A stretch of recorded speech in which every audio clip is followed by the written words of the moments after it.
Salam sejahtera. Mana satu yang kita mau percaya? Kenyataan Hamzah Zainuddin atau kenyataan Tan Sri Muhyiddin Yassin? Dua pemimpin utama bersatu bagi kenyataan yang kelihatan bercanggah. Satu, buka pintu kerjasama dengan UMNO. Satu lagi kata, belum ada keputusan. Apa sebenarnya yang berlaku dalam Perikatan Nasional sekarang? Adakah ini bibit-bibit perpecahan saudara-saudara sekalian? Beberapa hari yang lepas di dalam satu kenyataan diambil, Hamzah Zainuddin menyatakan, bersatu tak tolak kemungkinan bekerja sama dengan UMNO. Namun demikian, beberapa jam selepas itu, Muhyiddin pula menyatakan belum ada keputusan untuk bekerja sama dengan parti lain. Jadi, adakah ini adalah bibit-bibit perpecahan bukan saja kepada Perikatan Nasional, tetapi juga kepada Parti Bersatu? Sebelum kita teruskan ulasan ini, jangan lupa siapa ada masalah gout, kencing manis, dan tinggi darah, tekan butang produk yang ada dalam channel ini, dalam video ini, untuk mendapatkan produk yang terbaik, murah, dan mujarab. Inilah produk yang digunakan beribu-ribu orang untuk bebas daripada masalah gout, kencing manis, dan tinggi darah. Sudah ramai orang yang membelinya, terutama mereka yang berusia 40, 50, dan 60 tahun. Baiklah, kita teruskan semula. Mana satu yang kita mau percaya? Kenyataan Hamzah Zainuddin atau Muhyiddin Yassin? Dua pemimpin bersatu ini kelihatannya memberikan kenyataan yang bercanggah. Satu pintu kerjasama dengan UMNO terbuka, satu lagi kata belum ada keputusan. Persoalannya apa berlaku dalam Perikatan Nasional sekarang? Adakah ini bibit-bibit perpecahan? Hamzah Zainuddin, Setiausaha Agung Perikatan Nasional, dalam kenyataan 2 Mei 2025 menyebut bahwa bersatu tidak menolak kemungkinan bekerja sama dengan UMNO. Tapi, hanya 2 hari sebelum itu, Muhyiddin Yassin, Presiden Bersatu sendiri pula kata, belum ada keputusan untuk kerjasama dengan mana-mana parti lain. Ini menimbulkan persoalan besar. Siapa sebenarnya yang bercakap atas nama Parti Bersatu? Siapa sebenarnya yang menjadi abang besar dalam Parti Bersatu? Adakah Muhyiddin Yassin atau Hamzah Zainuddin? Siapa sebenarnya yang memegang bersatu pada waktu ini? Adakah ini satu isyarat memang berlaku retak dalaman Parti Bersatu yang paling besar? Lebih penting lagi, apakah wujud perbezaan hala tuju antara pemimpin-pemimpin bersatu? Isyarat retak dalam Perikatan Nasional? Kalau kita teliti kenyataan ini, ia boleh jadi lebih dari sekadar salah faham. Hamzah ialah orang penting yang sering mewakili suara strategi parti. Kenyataan beliau mungkin mencerminkan tekanan dari dalam bersatu untuk kembali bekerjasama dengan UMNO demi kelangsungan politik.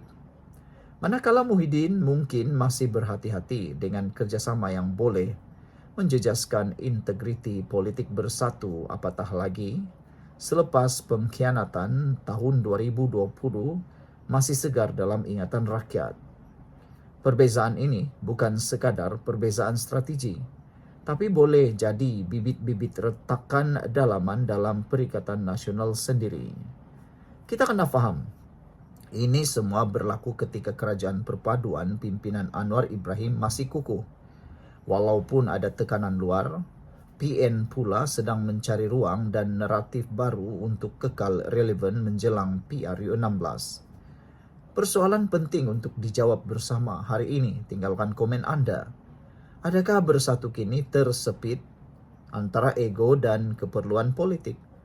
Untuk jadi kerajaan semula, mereka mungkin perlu lupakan sejarah lama dan buka ruang kepada UMNO. Tapi tindakan itu juga boleh bawa risiko besar dari penyokong akar umbi mereka sendiri.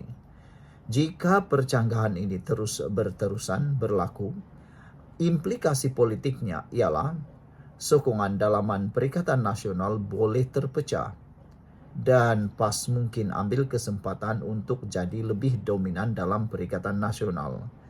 Pengundi pula akan makin keliru dengan arah tuju sebenar Perikatan Nasional. Dan akhirnya, keraguan rakyat boleh menjejaskan keyakinan terhadap kredibiliti gabungan itu sendiri. Jadi, persoalannya sekarang, apakah ini sekadar silap komunikasi atau petanda jelas bahwa Perikatan Nasional sedang menghadapi krisis dalaman? Rakyat sedang memerhati dan seperti gambar ini tanya, mana satu nak percaya? Sekian dulu untuk kali ini, jangan lupa tinggalkan komen Anda. Salam sejahtera. Kes Najib SRC RM 27 juta. Adakah Najib akan dibebaskan atau tidak? Ikuti ulasan kali ini, pasti Anda akan terkejut. Keputusan daripada mahkamah. Selamat datang kembali ke saluran ini. Hari ini kita akan kupas satu lagi isu politik dan perundangan yang sedang menjadi tumpuan ramai.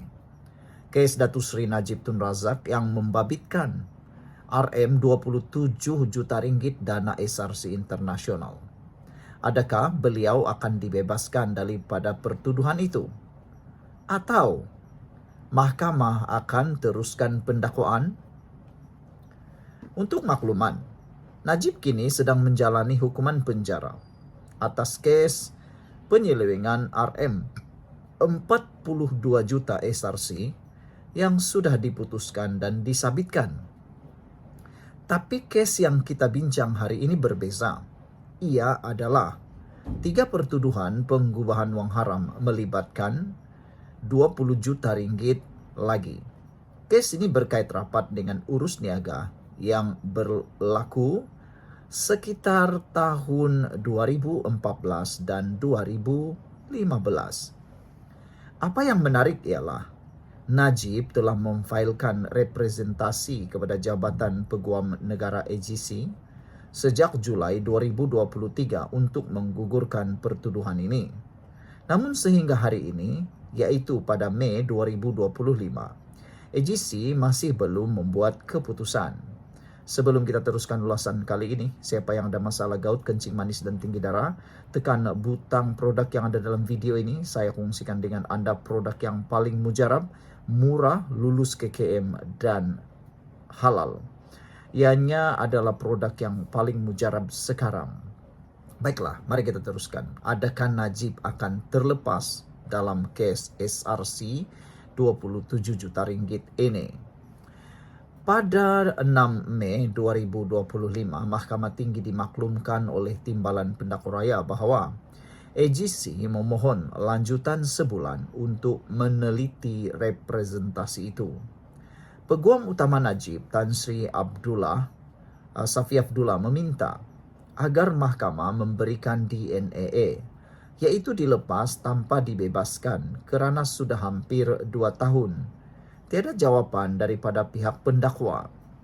Isu ini menimbulkan persoalan. Adakah wajar untuk satu permohonan ditangguhkan selama itu?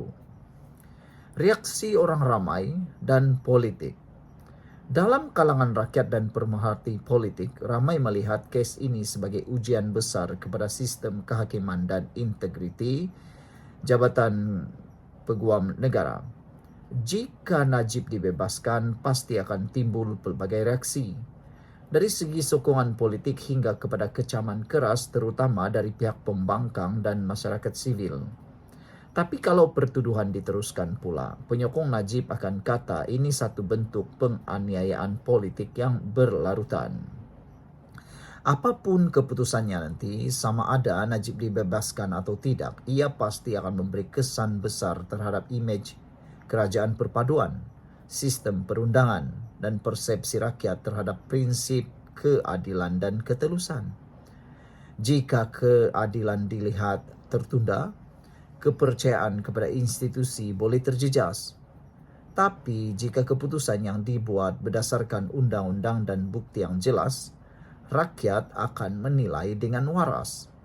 Akhirnya, ini bukan soal Najib saja. Ini soal masa depan integriti institusi negara kita. Apa pula pendapat kamu semua? Para penonton yang menonton channel ini, video ini, saya nak tanya apa komen Anda? Apa pula pendapat kamu semua? Adakah Najib wajar dibebaskan?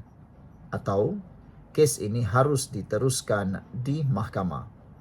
Tolong tinggalkan komen di bawah. Jangan lupa like, share, dan subscribe channel ini, saluran ini, untuk lebih banyak ulasan politik semasa daripada saya. Jumpa lagi dalam video yang seterusnya. Jumpa lagi. Bye-bye.